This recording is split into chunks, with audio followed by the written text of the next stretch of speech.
Y aquí estamos ya con la presencia del economista Pablo Rojo para analizar los principales temas económicos de la semana. ¿Qué tal, Pablo? ¿Cómo andás? Bien, ¿y ustedes? Muy bien, acá andamos. Gracias por estar nuevamente con nosotros. Justamente fue una semana de huelga y de movilizaciones en la provincia de Buenos Aires en rechazo al pago del aguinaldo en cuotas que ha propuesto el gobierno de la provincia para los empleados estatales. Una provincia que está sufriendo justamente las consecuencias de la fuerte desaceleración del crecimiento de los ingresos tributarios y también de la resistencia del gobierno nacional a asistirla.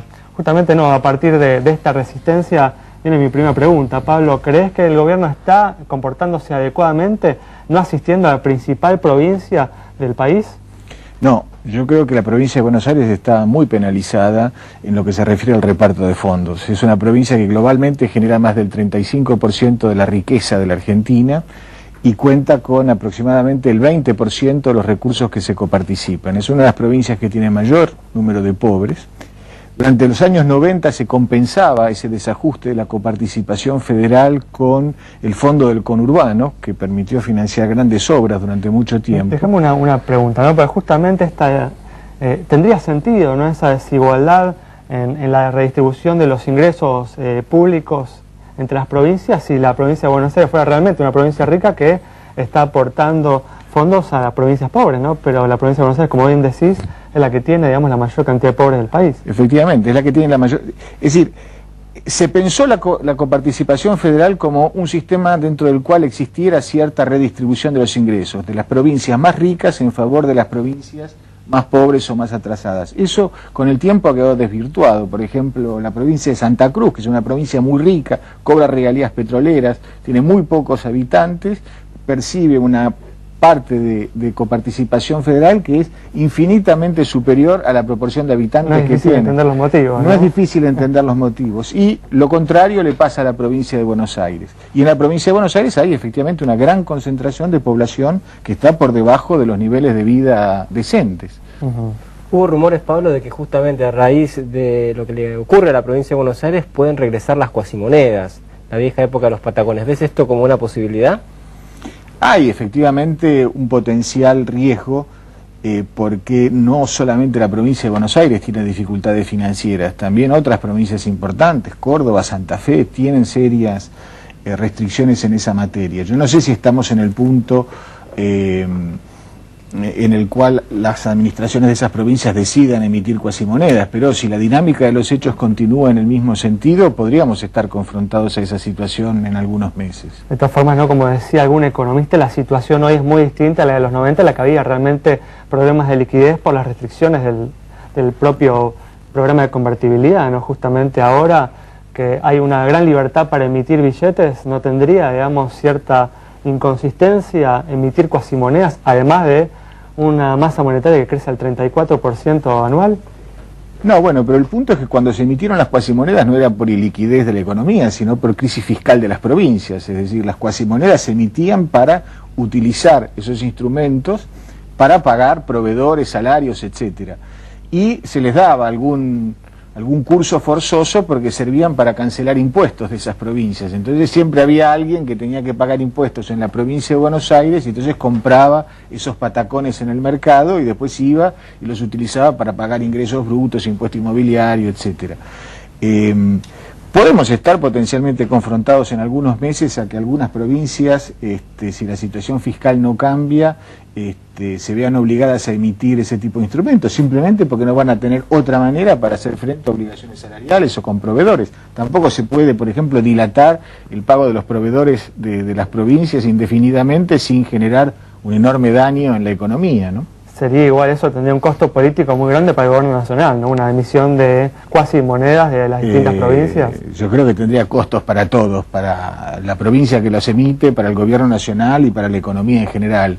Yo espero que ese escenario no se materialice en los próximos meses. Esperemos que no. Pero otro tema de la semana importante fue el corralito que se transformó en un corralón, volviendo a los términos conocidos del 2001, ¿no? Un corralón para comprar dólares, que ya no se puede ni para ahorrar ni para créditos hipotecarios. ¿Qué te parecen estas medidas?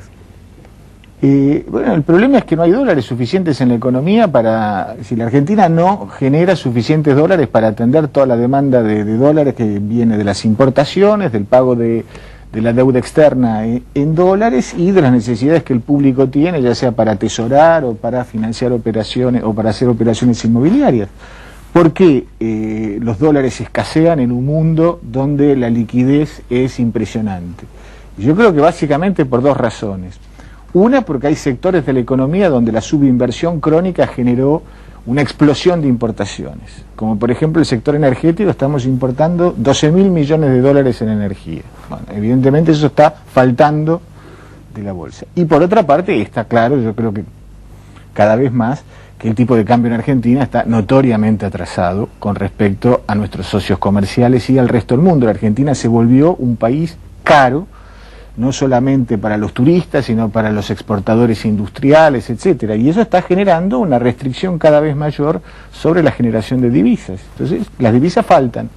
Llama la atención igual, ¿no?, que falten las divisas en un país que tiene un superávit comercial en los primeros 5 meses del año, en torno a los de más de 6.000 millones de dólares y que se proyecta de cerca de 12.000 millones en todo el año. Pero todos, ¿no?, esos fondos están afectados a la cancelación de deuda del Estado y a otras obligaciones que ya existen. Es decir, si no tuviera ese saldo en términos de dólares, la situación sería aún más complicada. Por eso el gobierno ha venido tomando todas estas decisiones para evitar que ese saldo comercial se vaya al pago, al atesoramiento o a la compra de inmuebles o a otros fines que no sean aquellos que al gobierno realmente le interesa atender. Estamos en un contexto en el cual justamente no alcanzan las divisas que la Argentina genera. Entonces el gobierno establece prioridades y dice, bueno, las divisas sobrantes del comercio exterior las uso yo para esto y para esto. Y el público se queda sin dólares. Claro, pero hablas de un atraso cambiario en un marco bastante inflacionario, ¿no?, con una inflación alta y de difícil resolución. ¿Cómo haces para resolver el tema del atraso cambiario sin generar aún más aumentos de precios? El escenario más complicado para un macroeconomista es el de la estanflación. ¿Por qué? Porque para la estanflación realmente no hay soluciones de corto plazo como hay para otras enfermedades económicas. Si uno tuviera que recomendar medidas de política económica en un contexto de estanflación como el que hoy tenemos, debiéramos trabajar sobre 3 elementos. Primero, sincerar algunas variables de la economía como el tipo de cambio. También las tarifas puntuales, un acuerdo entre el sector empresario y el sector trabajador, estableciendo una pauta decreciente de inflación en el tiempo. Si los convenios laborales se firman cada año a 25 o 30%, es obvio que reciclan las tasas de inflación hacia adelante en esos mismos valores. Y después hay que revisar en profundidad la evolución del gasto público. Ahora, si no hay decisiones en esos 3 campos simultáneamente, vamos a seguir teniendo tasas de inflación altas, retrasos cambiarios que se irán acomodando según las circunstancias y probablemente tasas de crecimiento muy bajas o incluso riesgos recesivos. También habría que corregir, Pablo, la expansión monetaria, ¿no?, que está en torno al 34% anual en las últimas semanas. Lo que pasa es que en un contexto inflacionario como este, con 25% de inflación, si el Banco Central un día decide que cese la expansión monetaria, la tasa de interés se va a las nubes y la economía se desploma como un piano de cola desde el piso 15. Entonces, hoy usar instrumentos monetarios para controlar una inflación del 25% sería catastrófico. Entonces, yo sería el último instrumento que utilizaría. Me parece que hoy el problema, es decir, hoy realmente no es que sobran los pesos y por eso la tasa de inflación es del 25%. Lo que pasa es que hoy hay un desequilibrio enorme en el mercado de bienes y además los convenios laborales están reciclando esa tasa de inflación. Si quisiéramos dar una solución monetaria a este problema inflacionario, tendríamos un estallido recesivo muy complicado. Yo creo que hay que trabajar mucho más en un acuerdo social, en una revisión del sistema de subsidios, del tipo de cambio y, por supuesto, en revisar el gasto público.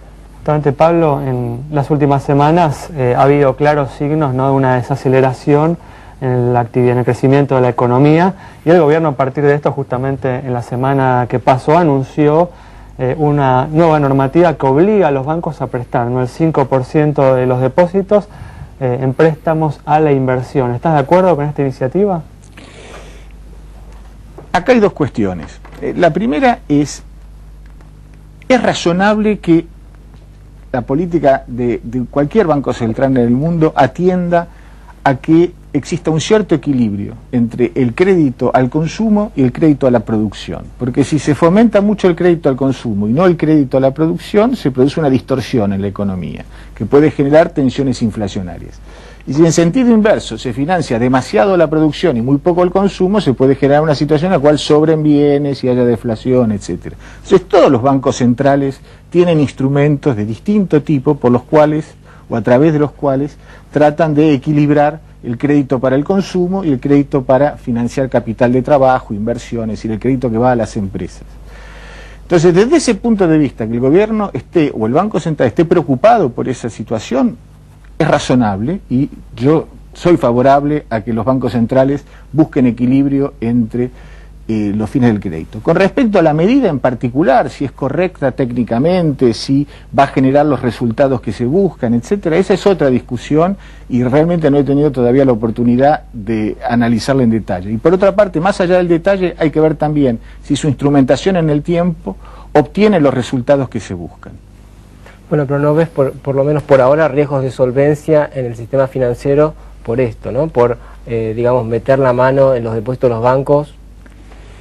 En un sistema que fue especificado totalmente, como ha venido ocurriendo, y donde el Banco Central claramente es prestamista en última instancia de todo el sistema, los riesgos de solvencia del sistema financiero, como los veíamos en la época de la convertibilidad, cuando había realmente un Banco Central ausente a la hora de poner el pecho, no pueden ser analizados de la misma manera. Muy bien, bueno, Pablo, muchas gracias. Nos vamos entonces con este análisis completo de Pablo Rojo sobre la situación de la economía y sobre las medidas que deberían tomarse para sacar a la economía de la situación difícil en la que está ingresando. Nos vamos entonces, nos reencontramos el próximo martes a las 17 horas aquí en Metro. Muchas gracias por habernos acompañado nuevamente.